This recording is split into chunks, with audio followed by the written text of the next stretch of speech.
যে ধর্ম শুধু মানবতায় পরিপূর্ণ, যে ধর্মে এমন মানবতা রয়েছে যা আর অন্য কোনো ধর্মে এত মানবতা পাওয়া যায় না।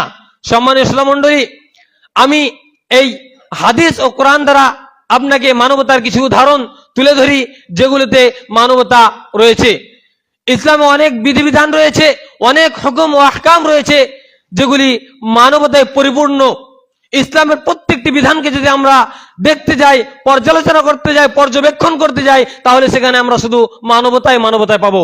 সম্মানীয় শ্রোতা মণ্ডলী, নবী করিম সাল্লাল্লাহু আলাইহি ওয়াসাল্লাম হাদিসের মধ্যে বলেছেন, হাদিসের রাবি হচ্ছে আব্দুল্লাহ বিন আমর রাদিয়াল্লাহু তাআলা আনহু, আল মুসলিমু মান সালিমা আল মুসলিমুনা মিন লিসানিহি ওয়া ইয়াদিহি, অর্থাৎ প্রকৃত মুসলিম তো সেই ব্যক্তি যার জিহ্বা অর্থাৎ ভাষা এবং হাতের দ্বারা অপর মুসলমান সুরক্ষিত থাকবে।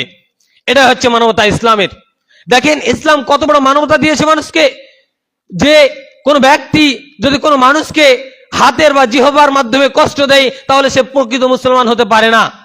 শুধু তাই নয়, হাদিসে আরো অনেক রয়েছে হাদিস, যেমন আনাস বিন মালিক রাদিয়াল্লাহু তাআলা বলেন, রাসূল সাল্লাল্লাহু আলাইহি ওয়াসাল্লাম বলেছেন যে লা ইউমিনু আহাদুকুম হাত্তা ইউহিব্বু লিআখিহি মা ইউহিব্বু লিনাফসি, অর্থাৎ যে প্রত্যেক মানুষ, প্রত্যেক মুসলমান ততক্ষণ না পর্যন্ত প্রকৃত মুমিন হতে পারবে না যতক্ষণ না পর্যন্ত সে নিজে যেটা চয়েস করবে সেটা তার মুসলমান ভাইয়ের জন্য বা অপর ভাইয়ের জন্য পছন্দ করবে। সম্মানিত শ্রোতা মণ্ডলী, এটাই হচ্ছে ইসলামের মানবতা। ইসলামের মানবতা দেখতে গেলে আমাদেরকে কোরআন থেকে অনেক দলিল রয়েছে, কোরআনে অনেক মানবতা রয়েছে।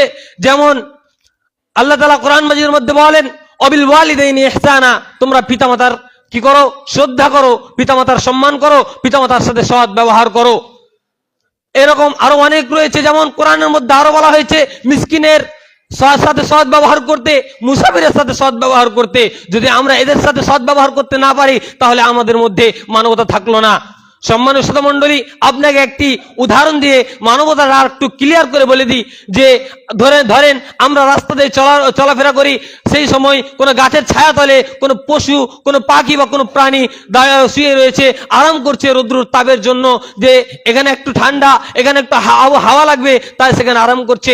আর সেখানে গিয়ে আপনি কি করলেন? একটা পাথর উঠিয়ে, একটা ঢেল উঠিয়ে তার দিকে ছুড়ে দিলেন। এটা মানবতা নয়।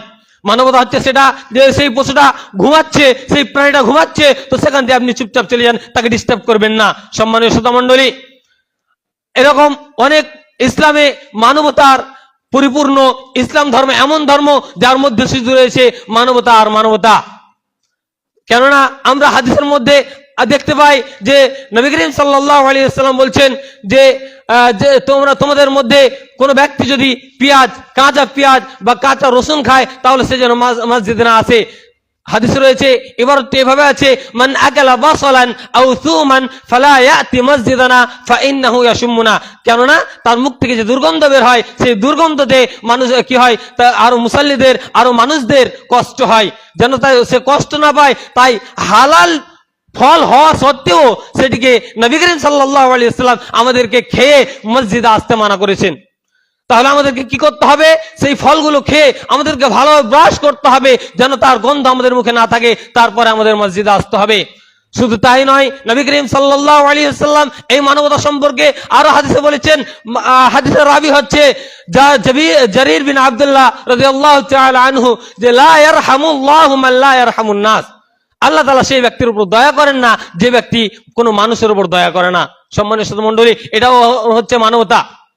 ইসলামের আপনি যে কোনো বিধি দেখতে যান, আপনি তার ভিতরেই মানবতা পাবেন। যেমন আপনাকে একটি ইসলামের বিধান দেখিয়ে দিই, যাকাত। এটি একটি ইসলামের বিধান। ইসলামের 5টি মূল স্তম্ভের মধ্যে একটি রয়েছে যাকাত। আর এই যাকাত ধনী লোকদের কাছ থেকে নিতে হবে এবং গরিব লোকদের কাছে বন্টন করতে হবে, যাতে করে তারা ভালোভাবে খেতে পারে, পোশাক পরিধান করতে পারে। সম্মানীয় শ্রোতা মণ্ডলী, আমার সময় শেষ হয়ে গেছে। অবশেষে বলা যেতে পারে যে ইসলাম হচ্ছে চূড়ান্ত ধর্ম। ইসলাম হচ্ছে একমাত্র ধর্ম যার কোনো বিকল্প ধর্ম নেই। আর ইসলামে শুধু রয়েছে শান্তি আর শান্তি।